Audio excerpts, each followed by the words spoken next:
We're back at Twin River Casino, and I'm here with Greg Ribs Rebello, who in fine fashion, just at about the halfway point of the third round, KO'd Tyler King in fine fashion. Tell me how it played out, Greg. Well, I just wanted to be patient. Sometimes I have a tendency to kind of get a little aggressive, you know what I mean? I go for the kill, and that's how you get taken down, So my boxing coach, Dave Keefe, and I, and Mark and John Johnson, we worked a lot on just keeping my distance. I knew that Tyler was a big guy, but I knew, he's not a guy with a killer slick jab. So I wasn't worried about, having him keep me at bay and being able to tag me with the jab, and I knew my footwork was going to be fine.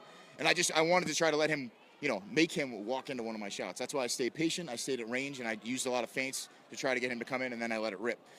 Not only is it not going to get me taken down, but I'm going to be on my rear foot, and that's where my power is going to be, you know what I mean? So. Well, when it did go to the ground, he looked very comfortable. It didn't look like he was overwhelming. His size didn't seem to be an issue. We know your ground game is very solid, underrated, to be honest with you, and at least in my opinion.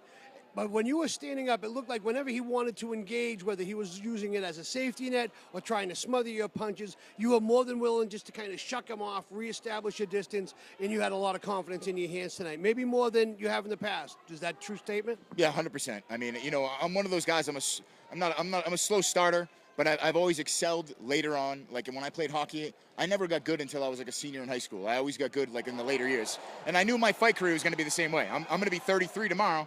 But I don't have a lot of miles on my body, you know what I mean? And I know that I'm getting better and better. Eric Spicey, Chuck O'Neal, these guys help me out so much with the wrestling and the ground game. My ground game's very good, but I'd prefer to stand up and put on exciting fights. I know that CES wants to see it. Rhode Island's a boxing city, you know what I mean? These people want to see knockouts and stand up, and I'm cool. I like delivering that, so. Well, we know we get you locked down here at CES. You're not going anywhere unless, the big show calls. Other than that, are we looking to see you again in August? Are you looking to be this active, or maybe you're going to stay and hang out to the fall? What's on your mind? What's your plans? I'm always active. I think tomorrow morning at 10 a.m. I'm going to help Joe Lozon spar tomorrow. So I'm a little healthy. I talked to Steve Mays, and, I'm always back in the gym. I got Brennan Ward. I coach Brennan Ward. He's fighting. He's got a huge fight on TV for Bellator. I'm going to go out and help him out. He's a CES veteran. Louis Felix is fighting in August. I'm another guy that helps him with. For you though, for you fighting.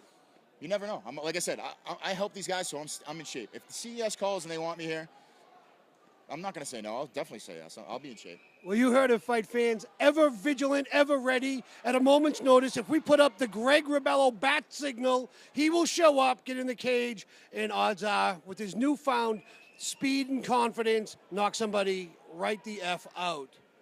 See you soon, Twin Rivers. Be right back. Live fights still on the way.